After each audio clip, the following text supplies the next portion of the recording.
It's another lovely picture postcard day here in Bardonecchia at the 2017 FISU World University Games Winter. It is the women to decide the second gold medal of their campaign with the Super G. And the athletes get one chance to look at this track and memorize it and try and deliver. It's another bright, cold day here in Bardonecchia with some snow forecast over the weekend, but for the time being, the track that has been so lovingly prepared is in really good form. The top section that really is key. Turn 2 into 3 is blind. Turns 3 and 4 are on the steep. You've got to bring the speed out of that. 10 into 11 is also unsighted.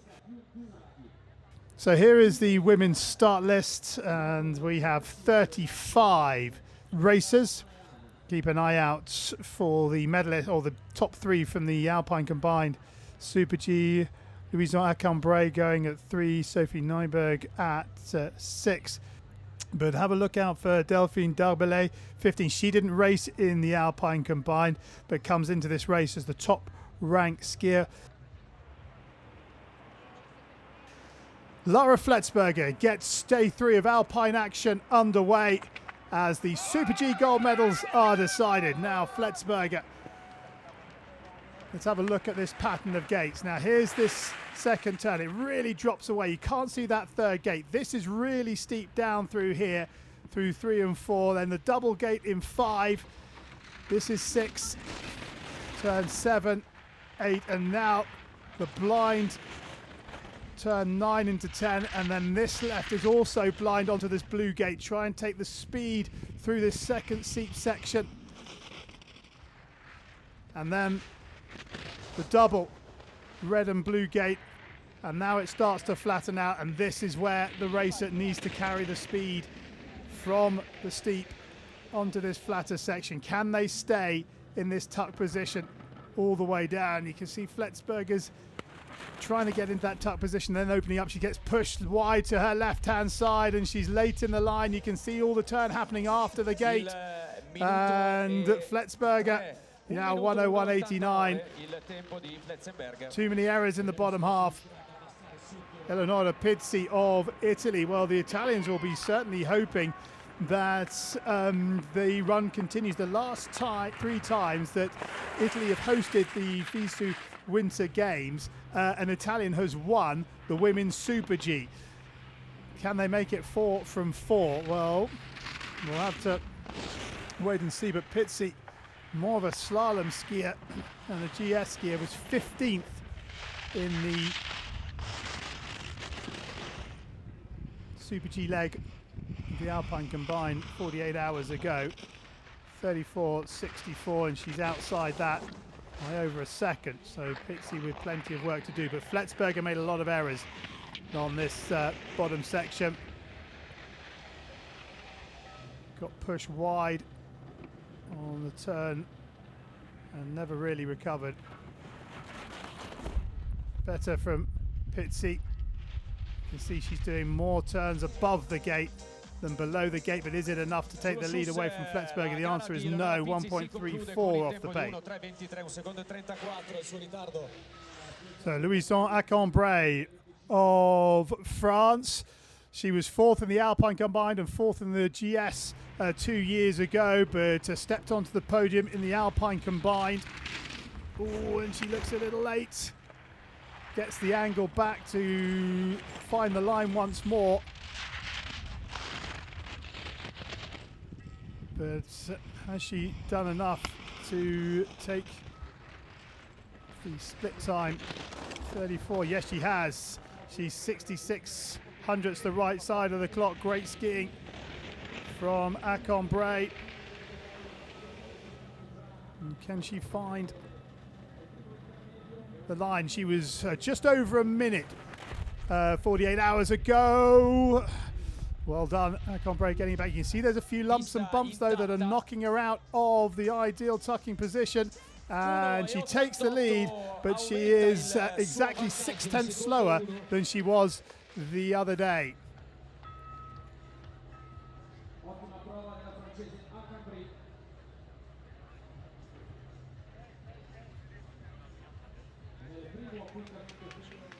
Greta Angelini, local student, the Aosta Valley, just round the corner, heads up towards Cervinia and La Tuile and Courmayeur, but she's very late in the line coming off the steep. Broke both her legs in the Europa Cup, no, and she gets that turn wrong. That was the blind turn coming onto the second steep section. And disappointment. That's 10 into 11 she's missed. So next up it's Sophie Nyberg of Sweden. Good racing pedigree. Father Freddie Nyberg, of course, a winner on the World Cup. Can she find the rhythm from 48 hours ago? Those are lovely turns on the steep section. All drifting it in, and it bites and almost gets high-sided, but good recovery from the Swede. Not a lot of tucking time on the top. Does nicely, 10 into 11. 33.98, and she's in by 0.08 of a second. So Nyberg, can she use her GS skills on these bottom turns? Into that tuck position, you can see how she's trying to stay as aerodynamic as possible, not getting as bumped around as Acambray before her. This is going to be close. Can she beat a minute for a second time? 1 minute 88, she can't, and in fact she's slower by 600ths. Nyberg can't get the better of Acambray this time. Just getting bumped around. It is quite bumpy out on the track. And Acambray, well, she'll have to wait and see. Katarina Shrabova of Slovakia, the next to go. She's more of a tech skier. Was 18th 48 hours ago.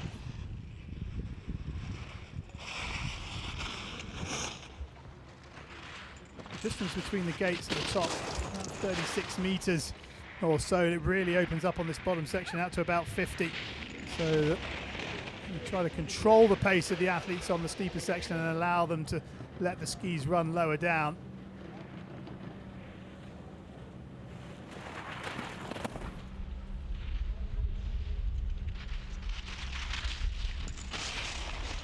Acambray, time of 1 minute 0.88 will stand the test. Shrabova fourth for the time being, 1.85 off the pace.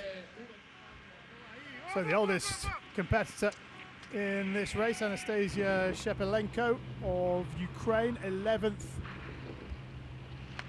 2 days ago, and in fact 11th in the Super G 2 years ago in Lake Placid. And the Ukrainian find a way into the top 10 here. 3 World Cup appearances to this season. It's all in GS, Solden and Kranjska-Gora. Represented her country in Olympic Games and World Championships. Not on track to improve on that 11th position from 48 hours ago. Charbonnier con il pettorale numero 13 slides into fourth, 1.85 off the pace. Bib number 9, Mathilde Schwenker of Chile. She's a downhiller by trade, so might enjoy these bottom turns a little bit more than the top turns. Just getting bumped around all over the place through that section. Again, not quite getting the line right. You can see the hands open and she tries to make these turns. And that's all the time, catching air and slowing the body down.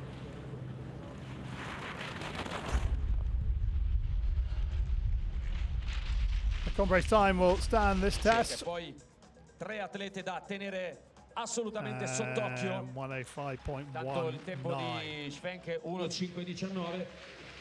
Ora Lili Bib 10, is a possible threat. Barbara Novikova of Czechia, she was 4th in the Super G leg of the Alpine combined 48 hours ago. Can she find something similar? Maybe go one better.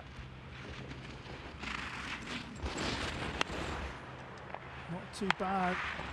3, 4, 5 and 6. Oh no, and she goes down on the inside. Novikova with the error at 10 into 11. And well, you can see how steep that section is. She's got some pace going down there. And hopefully she's okay. Yeah, it's disappointment more than anything else. Just got the weight on the inside, and the inside of the racing line is very icy. You can see there, she just loses the right-hand ski. This will be a better, yeah. Right-hand ski was never on the snow coming over that blind roller.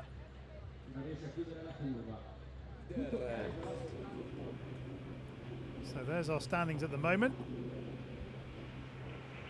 So up next, it is the young German, Lily Denning, in her first Winter University Games. Was 7th in the Super G leg of the Alpine combined. It was a really good run from her. Can she dial back into that form on Super G day? Coming into the key turns here. Here we go. This is 10 into 11. And she does it nicely.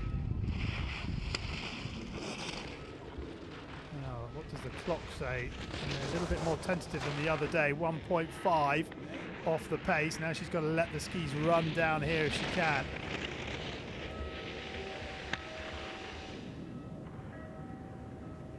That double gate will help them get back onto the racing line, start doing the turns above the gate.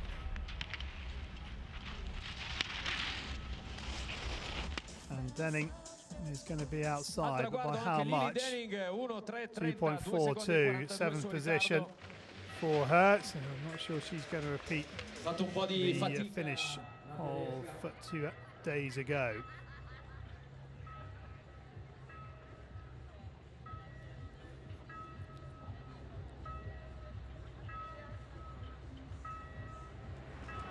So France lead, but Emy Charbonnier will look to make it a 1-2 if she can.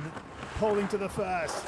Hard on that left ski for the blind turn from 2 into 3. A little twitch of the tail of the ski as she does so. Oh, and another that's having some difficulty on that left-footed turn off the first steep section. So not clean from Charbonnier. And perhaps a little wide in the line. No, gets it good on that right ski to make 11. Now 33.98, and she's 100th the right side of the clock. 1500 slow, she's late in the line, had to make an emergency turn on that red gate.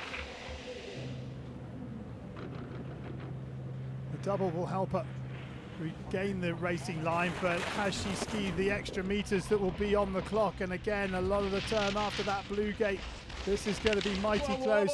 1 minute, 0.88. She's outside it. She's outside it in third, 0.27 of a second. And disappointment for Charbonnier, but delight for Cambrai and Nyberg. There was just a little error on the flatter section when she ran wide. Now here's a real challenge to those in the top 3. It's Delphine Darbelet of Switzerland. Darbelet is the top-ranked Super G skier in the field. Now let's see how she goes on this left-footed turn. Just runs a little wide and she's out. Darbelet gets it all wrong on the left footer, and the top-ranked Super G skier is out. What a shock that is. She tried to ski outside the right, well, she slid it in and they just never bit, and she fails to make the blue gate. Ricordiamo il programma di oggi, a seguire alle 12. Isabel Hofer, who is stronger in GS and slalom. We'll be looking to try and find the ideal racing line down this track today. Oh, she's very late in the line. Just about makes the red gate, but she skied too many meters and had to take too much speed off, you feel, to challenge the leaders at the split. These racers are having real difficulty on that left-footed turn coming off the steep, and look how much time it's added to the clock for it, over a second off the pace. And if you're not clean on the top and you can't bring the speed onto this bottom section, well, then it just compounds itself on the clock. Hoffer, you do well to get inside the top 6 here. She goes 5th, 1.54 off the pace. The errors on the top costing her. Mathilde Phillips from Switzerland, 11th in the Super G 2 days ago.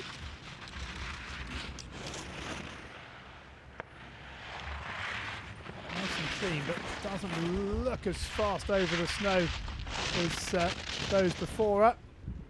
Very upright.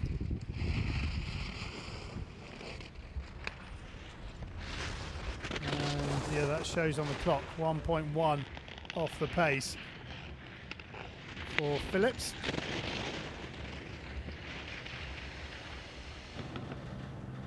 I'm not sure that's gettable with the pace she's bringing onto the plateau section to gain back. Ooh, almost gets bumped out of the track. But, solid run from Phillips, and it's going to get it into the top 10, but 2.05 off the pace. Ottava posizione per lei. Marjolaine Ollier of France, and Ollier was well, I was going to say she was 5th in the Super G from the Alpine combined, but she's not going to repeat that now. Not with that big mistake. You think the blind corners, blind turns are the ones that are going to cause the issue, but it's that left footer coming off the first steep section that's really cost them. And Ollier, a quarter of a second off the pace. That's not bad considering the error coming off the steep section, and then there's another error getting late in the line, having to open up and make an emergency turn, and that is not the place to be doing that, because there is no more gradient really to get that speed back. Ollier stops the clock and goes 4th, 0.71 off the pace. That's a case of what might have been, I think, for Ollier. Just too many errors. Here's the first of them. Considering how big that error was, but she's done well to get as close as she did, but it also goes to show that if you make an error on the steep, it's not going to hurt you as much as it does on the bottom. Michaela Wunsch of Canada, the next to go. Her best results have come in speed disciplines.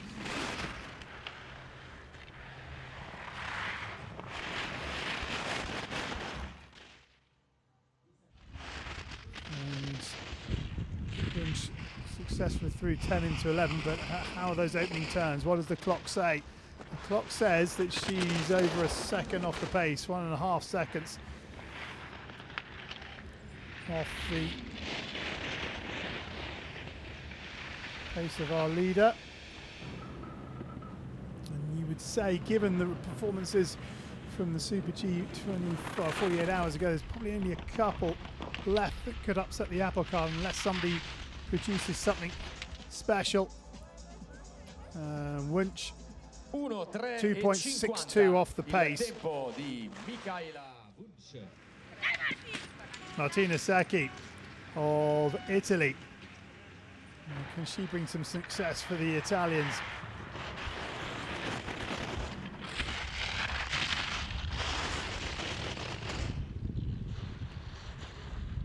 To 11 looked okay. The clock at the split, we didn't see her on that top steep section. She's exactly a second off the pace.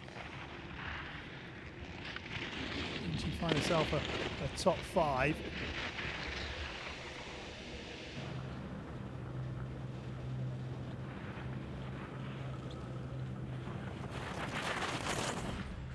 Nicely done from Seki.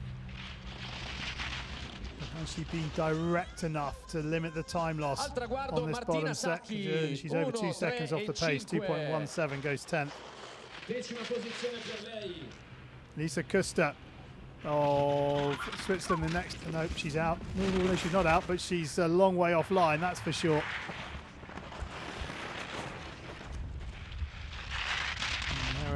Kuster, well, and hard on the right ski to make the blue gate all the time, taking time or speed out of her run and time on the clock. And yeah, 2.26, and it's not a good day in the office for Kuster, getting thrown around all over the place.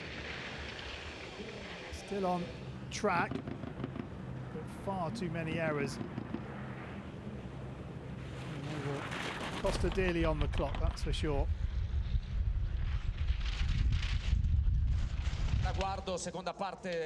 Kuster, well, she's down. And some pretty scary moments in there for her as well. That heart will be racing. Chloé Merlot of France, the next to go, another who made her Euro Cup debut this season. She was, she was 9th in the Super G the other day, so this is an opportunity here for Merlot if she can keep it nice and clean and direct. And this doesn't look too bad so far, but has she been tentative in making those turns? 33.98, yeah, she has, 1.23 off the pace. 11th at that point.